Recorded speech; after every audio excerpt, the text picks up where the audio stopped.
આપણે 7-8 દિવસની જે આપણે રેલી જોઈ છે માર્કેટમાં, અને આજે એક થોડું કોન્સોલિડેશન ચાલી રહ્યું છે માર્કેટમાં, આપણે એમ કહી શકાય મંડે મોર્નિંગ ફ્રેશ વીક. પણ એકંદરે જો આપણે જોવું હોય માર્કેટને, તો તમે કઈ રીતના અત્યારના જોશો ગોઈંગ ફોરવર્ડ? કઈ રીતના આપણે ધ્યાન રાખવી જોઈએ? કયા પરિબળો હવે માર્કેટને આગળ જતા દેખાતા તમને દેખાઈ રહ્યા છે? Good afternoon Preeti. Well, I think આ મહિનાની એન્ડમાં એટલે જે સેકન્ડ ક્વાર્ટરના રિઝલ્ટ્સ આવશે એના પછી બે વસ્તુ પર આપણું ફોકસ હોવું જોઈએ. એક, જે સેકન્ડ ક્વાર્ટરના જે બી રિઝલ્ટ આવે એ રિઝલ્ટની અંદર જે બી ઇમ્પેક્ટ આવવાની હશે, particularly because of I think this disturbance which has happen due to tariff etcetera, and also because of the GST reduction ને માટેનો જે એક 15 દિવસ કે મહિનાનો જે એક સ્ટેલમેન્ટ જેવો પીરિયડ મોટરગાડી ઇન્ડસ્ટ્રીને આવ્યો, એની જે એડવર્સ ઇમ્પેક્ટ જે બી હશે એ આ સેકન્ડ ક્વાર્ટરમાં રિફ્લેક્ટ થઈ જશે. અને એ જે રિફ્લેક્ટ થાય adverse impact, whatever it may be, I am not saying કે બધા સેક્ટરમાં કે બધી કંપનીમાં આવે, પરંતુ જે એરિયાની અંદર એડવર્સ ઇમ્પેક્ટ આવે ત્યાં આગળ આઈ થિંક એ અહીંયાથી રિકન્સિલિએશન કરવાનું સ્ટાર્ટ કરશે માર્કેટ. કારણ કે to me second quarter of financial year 25-26 is becoming a base for the subsequent quarter of the new second half of the financial year and the new financial year thereafter in 26-27. તો I think મારું એવું માનવું છે કે આ જે corrections આવે second ક્વાર્ટરના result સાથે કોઈ કારણસર, those corrections would be the most welcome corrections for the market એવું માનીને ચાલવું જોઈએ. કારણ કે એ કરેક્શનનો માર્કેટમાં જે બાઇંગ માટેની ઓપોર્ચ્યુનિટી મળશે એ કદાચ આવનારા 12 મહિના માટેનો આઈ થિંક એક બેઝ બનાવીને આપશે ઇન્વેસ્ટર માટે. So we are really looking forward to any correction if at all it happens in the price in the second quarter of the financial યરના રિઝલ્ટ સાથે. તો એક પોઈન્ટ તો એના પર અમે લોકો ફોકસ કરી રહ્યા છે. બીજો જે પોઈન્ટ અમે લોકો જે ફોકસ કરી રહ્યા છે તે ડોલરની સામે રૂપિયો જે અત્યારે 87-88 ની ઉપર જે ચાલી રહ્યો છે, I would think that I think once these tariff-related issues get sorted out, which in all likely should get sorted out, કારણ કે America is inviting India for discussion, etc. So most likely, I think આ issue sort out થઈ જવા જોઈએ. અને બીજી રીતે જોવા જઈએ તો કદાચ અમેરિકાએ કોઈ પણ હિસાબે આ ટેરિફ-રિલેટેડ ઇસ્યુઝ નવી ફેસ્ટિવ સિઝન શરૂ થતા પહેલા ક્લિયર કરી નાખવા પડશે. કારણ કે જો એ લોકોની શોપની અંદર માલ નહીં હશે તહેવારના ટાઈમે, તો કદાચ ક્રિસમસના ટાઈમે I think they may see the same situation which Britain has seen recently in the last weekend. એવી સિચ્યુએશન સ્ટ્રીટ પર આવતા ટાઈમ નહીં લાગે. તો એ વસ્તુ નહીં થાય માટે America will have to make sure that their consumer gets the goods and services at a reasonable price. જો એ પોઈન્ટનું હું કન્ફર્મેશન માંડીને ચાલતા હું તો કદાચ નવેમ્બર પહેલા I think we will be seeing significantly large amount of trade related issues getting settled out. રૂપિયો કદાચ એને કારણે 85 ની આસપાસ આવી જાય અને જો એફપીઆઈના પૈસા પાછા અહીંયા આવવાના એન્ટર થાય, તો આઈ ગેસ આઈ થિંક એથી માર્કેટને એક ટેલવિન્ડ મળી જશે, એક શાર્પ રાઇઝ મળી શકશે. So this are all some of the possibilities on which I think we believe કે માર્કેટમાં જે બી કરેક્શન આવે એના પર આઈ થિંક બાઇંગ ઓપોર્ચ્યુનિટી ઊભી થવી જોઈએ.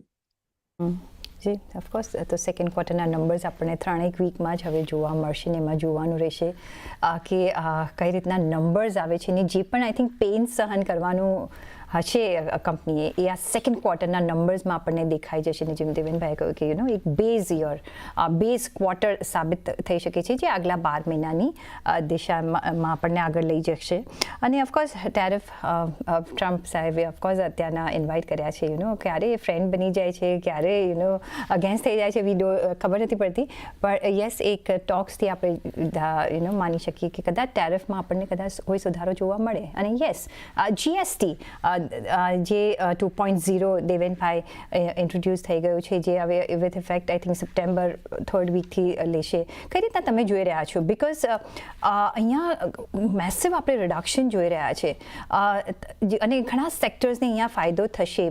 પણ જો એ પોઈન્ટ ઓફ વ્યૂથી તમારે અત્યારના જો નિવેશ કરવું હોય તો is it the correct time કે correct strategy to buy right now? Of course, I think that is what I said કે માર્કેટમાં કરેક્શન્સ છે તો આઈ થિંક બાય કરવું જ જોઈએ.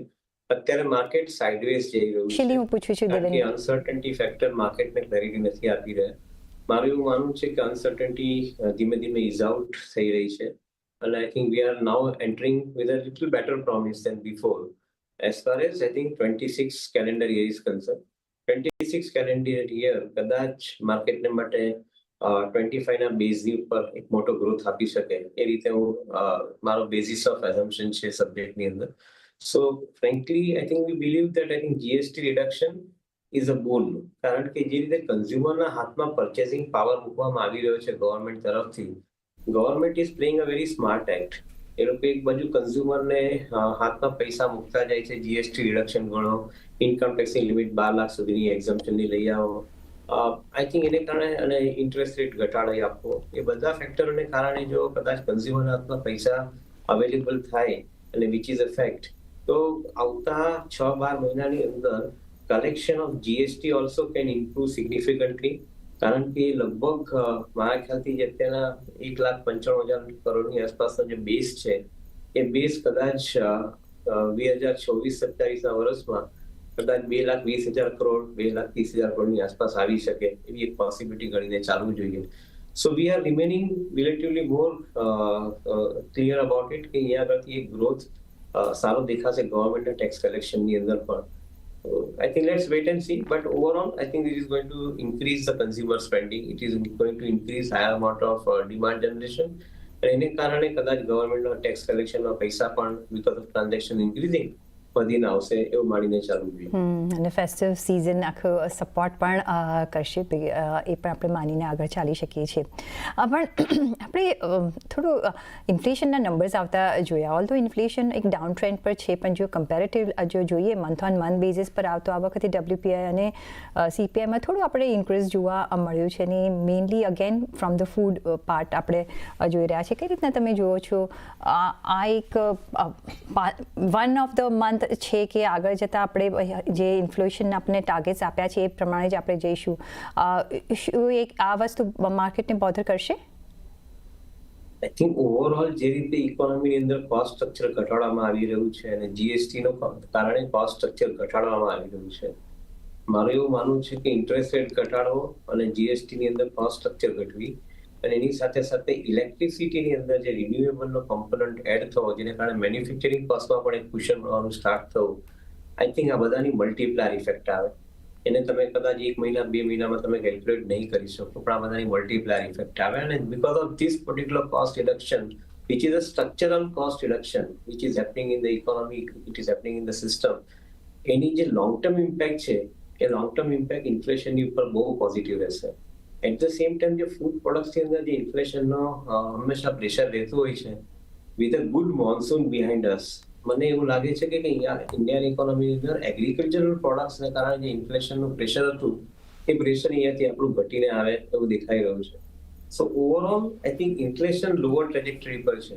હવે તમે દરરોજ સવાર પડીને જોવાનું ચાલુ કરો તો દર મહિને તમે એને મેઝરમેન્ટ કર્યા કરો, એનો કોઈ ફાયદો નથી થવાનો, કારણ કે આ સ્ટ્રક્ચરલ ચેન્જ છે ને આવતા ટાઈમ લાગશે. સો આઈ વુડ રાધર સે કે yes, I think the directional call is perfect. કદાચ તમે જે નંબર્સમાં એને રિફ્લેક્ટ થતું જોવા માંગો છો અને કન્સિસ્ટન્ટ બેસિસ પર, એના માટે તમારે થોડો સમય પણ સાથે સાથે આપવો પડશે. Already the process has started. Maybe થોડોક સમય વધારે તમે આપશો તો ખ્યાલ આવશે કે કેટલું કરેક્શન્સ ઇન્ફ્લેશનરી પ્રેશરમાં આવી રહ્યું છે over a period of time.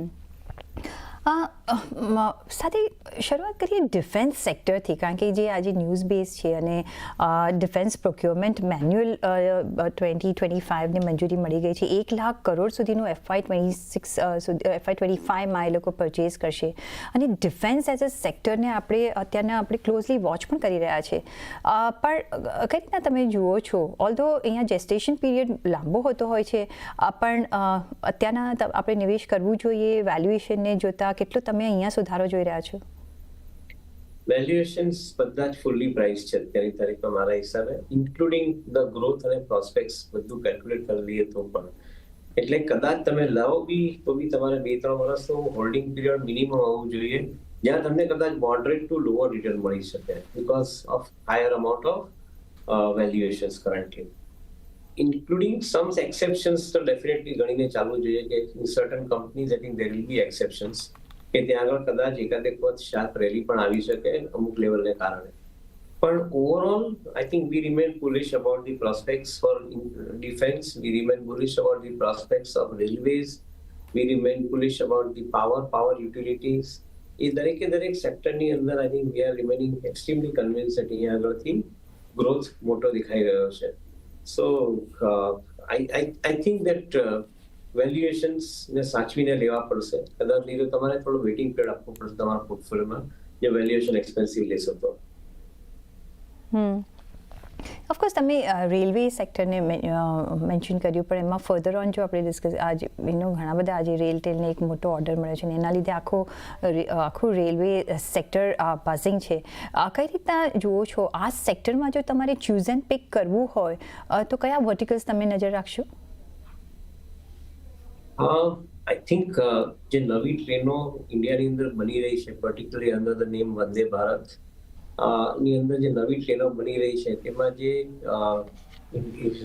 Business I think develop થઈ રહ્યો છે એમાં ancillaries who are supplying different products and the components into that, they are likely to see the same benefit which Maruti brought in 1980s જ્યારે એ લોકો ઇન્ડિયામાં Suzuki commercial production મારુતિનું start કર્યું ત્યારે જે રીતનું એન્સિલરાઇઝેશન અથવા એન્સિલરી ડેવલપમેન્ટ તે વખતે થઈ હતી, રેલવેના આ કાર્યક્રમને કારણે આઈ થિંક ઇન્ડિયાની અંદર અમુક એન્સિલરીઝ રેલવેની બહુ સ્ટ્રોંગ ઇમર્જ થતી એવું દેખાય છે. પછી એ મોટર મેન્યુફેક્ચરિંગમાં હોય, એની કન્ડિશનિંગ સિસ્ટમ મેન્યુફેક્ચરિંગમાં હોય, કે તમારે વેહિકલ કંટ્રોલ યુનિટ છે અથવા સુરક્ષા ટાઈપના જે પ્રોડક્ટ્સ છે એ દરેક પ્રોડક્ટ અથવા ઇવન પ્યોર ફોકસ એન્જિનિયરિંગ સાથે જે તમારા વ્હીલ્સ છે, ચેસીસ છે, ઇવન ધી બોડીઝ છે, આઈ થિંક ધી રેલવેના કોચની દરેક એરિયાની અંદર જે એન્સિલરી એ લોકોને સપ્લાય કરે છે, those ancillaries are likely to be winners, and it is a similar kind of impact as we see it, or even bigger impact as we see it. I think which મારુતિને કારણે એન્સિલરીનું જે development ઓટોમોબાઈલમાં થયું હતું એને એ જ રીતે રેલવેના મોડર્નાઇઝેશનને કારણે રેલવેની એન્સિલરીનું ડેવલપમેન્ટ કદાચ આવનારા 5 થી 7 વર્ષની અંદર બહુ મોટું જોવા મળી શકે. Yes, I think your question would be કે સિલેક્ટિવ કંપની શોધીને આપો. અનફોર્ચ્યુનેટલી આઈ થિંક એ સબ્જેક્ટ આપણાથી પબ્લિકમાં ડિસ્કસ નથી કરાતો, પણ certainly I think you are right. I think one should be investing in a company given the size of the market that we are opening up.